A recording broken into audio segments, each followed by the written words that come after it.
Magandang buhay, RSPC. Magandang buhay, San Fernando, Pampanga.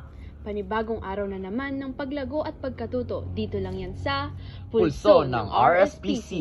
Episode 1, ang RSPC 2024. Sa mundong ito ng pagbabago, nangangailangan tayo ng boses na aalingaw saan mang panig ng mundo. Kaya naman, maraming kabataan ang nangangarap na maging tinig ng masang Pilipino. Ang munting pangarap na ito ay nagsisimula sa pagsali sa press conference. Ang pundasyong ito ay nagpapatibay ng kakayahan ng mga kabataan sa patas at tapat na pamamahayag.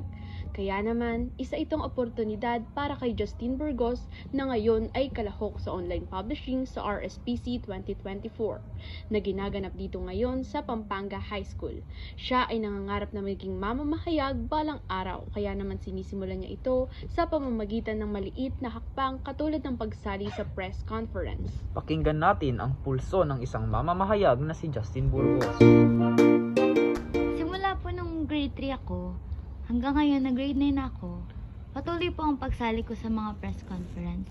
Bonus na lang po na umaabot pa ako ng RSPC eh. Ang karanasan ko po rito ay iniipon ko para magamit ko po kapag nakamit ko na yung pangarap kong maging isang mahusay na mamamahayag. Tulad ni Justin, marami sa atin ang nabibigyan ng pagkakataon na makasali sa ganitong uri ng patimpalak. Kaya naman, huwag nating sayangin ang pagkakataon na maging boses tayo ng pagbabago, makilahok sa journalismo at makilahok sa patas at tapat na pamamahayag. Dito natatapos ang ating episode 1 hanggang sa muling pagdinig dito lang sa Pulso ng RSPC.